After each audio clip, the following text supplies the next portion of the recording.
ये अमेरिका के साबिक स्पोक्सपर्सन रिचर्ड बाउचर हैं, जो जनरल परवेज मुशर्रफ के बारे में कुछ कह रहे हैं। Pakistan moved quickly towards genuine restoration of democracy through free and fair national elections. दरअसल पाकिस्तान के military dictator general Parvez Musharraf ने अपने 1999 के मार्शल लॉ के बाद ये वादा किया था कि वो अक्टूबर 2002 तक इक़्तिदार को जमहूरी हुकूमतों के सुपुर्द कर देंगे, मगर उन्होंने ऐसा नहीं किया और 20 जून 2001 को उन्होंने सदर पाकिस्तान रफ़ीक तारड़ को घर भेज दिया और खुद को सदर के ओहदे पर फाइज कर ली। इस पर रिचर्ड बाउचर ने अमेरिका का मौक़िफ़ इसी दिन जारी किया और अपने पैगाम में कहा कि इन्हें इस बात का शदीद दुख है कि पाकिस्तान जमहूरी तौर पर एक और कदम पीछे चला गया। जमहूरियत किसी भी कौम का बुनियादी हक होती है। जनरल परवेज मुशर्रफ का असम्बलियाँ तोड़कर खुद को सदर मुंतखब करना बाइस तशवीश है और अमेरिका तब तक पाकिस्तान की इमदाद पर लगी पाबंदियाँ ख़त्म नहीं करेगा जब तक इक़्तिदार को वापस अवाम के नुमाइंदों के सुपुर्द नहीं किया जाता। अमरीकी इमदाद हासिल करने के लिए पाकिस्तान को चाहिए कि वो फ्री एंड फेयर इलेक्शन करवा कर इक़्तिदार को जमहूरी हुकूमतों के सुपुर्द कर दें। जनरल परवेज मुशर्रफ की फौजी हुकूमत को इसके बाद बहुत सी मुश्किलात का सामना करना पड़ा था। अमेरिका ने जनरल परवेज मुशर्रफ की हुकूमत को तस्लीम करने से इनकार किया। और क्या आप जानते हैं कि जनरल परवेज मुशर्रफ को बहैसियत सदर पाकिस्तान किस मुल्क ने सबसे पहले तस्लीम किया? भारत ने। जी हाँ, भारत। उस वक्त भारत में बीजेपी के अटल बिहारी वाजपेयी की हुकूमत थी। जनरल मुशर्रफ इस बारे में अपनी किताब में लिखते हैं कि जब 2001 में भारत में ज़लज़ला आया तो उन्होंने ये पहला मौका जानते हुए भारत के वज़ीर-ए-आज़म अटल बिहारी वाजपेयी जी को फ़ोन किया और इनसे अफसोस किया। मुशर्रफ साहब लिखते हैं कि इससे भारत और पाकिस्तान के ताल्लुकात में नरमी आई। पाकिस्तान ने भारत में आने वाले ज़लज़ले के बाद इमदादी तौर पर एशिया और अद्वियात भेजी।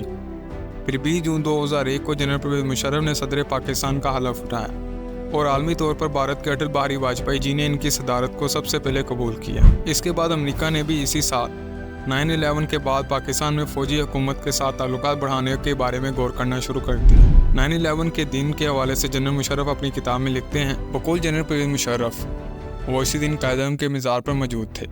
इनके मिलिट्री सेक्रेटरी ने जनरल परवेज मुशर्रफ के कान में आकर आहिस्ता से कहा, सर एक जहाज़ वर्ल्ड ट्रेड सेंटर की बिल्डिंग से टकरा गया है। परवेज मुशर्रफ शुरू में ये समझे कि कोई private plane World Trade Center की बिल्डिंग से टकरा गया होगा। इसके बाद वो घर आ गए और कराची के कोर कमांडर से एक मीटिंग की। परवेज मुशर्रफ अभी अपने मुकालमे में ही थे कि इनके मिलिट्री सेक्रेटरी कमरे में दाखिल हुए और बगैर पूछे और बताए टीवी ऑन करने लगे। परवेज मुशर्रफ ने इन्हें डांट कर कहा, ऐसी भी क्या जल्दी है? तो इस पर उन्होंने कहा, सर आप देखें तो सही टीवी पर क्या आ रहा है। उन्होंने जैसे ही टीवी ऑन किया फिर CNN पर जनरल परवेज मुशर्रफ ने जो देखा वो इनके लिए नाकाबिले यकीन था। जनरल परवेज मुशर्रफ ने देखा कि एक हवाई जहाज़ जो अगवा हो चुका था ट्विन टावर से टकरा गया था, दूसरा जहाज़ पेंटागन से टकराया, जबकि एक और जहाज़ वाइट हाउस से टकराने वाला था। ये सब जंग का आगाज़ था। परवेज मुशर्रफ इस पर एक तबसरा अपनी किताब में लिखते हैं कि दुनिया की तारीख में सबसे ज़्यादा ताकतवर मुल्क पर इसकी सरजमीन से हमला किया गया, जिसमें इसके ही हवाई जहाज़ों को रॉकेटों की तरह इस्तेमाल किया गया। ये एक बहुत बड़ा अलमिया था और एक अजीम ताकत की अना के लिए एक बहुत बड़ा दचका था। अमेरिका एक ज़ख्मी रीछ की तरह यकीनन पुरतशद्दुद जवाब देगा। अगर उस अमर का मरकज़ी किरदार अलकायदा हुई तो रीछ सीधा हमारा रुख करेगा। ये बिल्कुल सच था और बाद में सच साबित हुआ। अगली सुबह जनरल मुशर्रफ गवर्नर हाउस में किसी मीटिंग की सदारत कर रहे थे कि मीटिंग के दौरान इनके मिलिट्री सेक्रेटरी ने इन्हें कहा कि फ़ोन कॉल पर अमेरिका के वज़ीर ख़ारजा कॉलिन पावेल हैं। मुशर्रफ ने मिलिट्री सेक्रेटरी से कहा, मैं इन्हें बाद में कॉल कर लूँगा, क्योंकि मुशर्रफ अभी मीटिंग में थे और इसलिए उन्होंने ऐसा कहा। इनके मिलिट्री सेक्रेटरी ने इनसे कहा कि आप अमेरिका के वज़ीर ख़ारजा से बात कर ही लें। जनरल मुशर्रफ बाहर आए और अमेरिका के फॉरेन मिनिस्टर से बात की। पावेल ने जनरल मुशर्रफ को सीधे सीधे कहा, या तो आप हमारे साथ हैं या हमारे खिलाफ। एक और किस्सा जनरल मुशर्रफ अपनी किताब में लिखते हैं, अगले दिन जब मैं इस्लामाबाद में था तो DGISI का, जो इस वक्त वाशिंगटन में थे, फ़ोन आया और उन्होंने मुझे American deputy secretary of state Richard Armitage के साथ मुलाकात के बारे में बताया।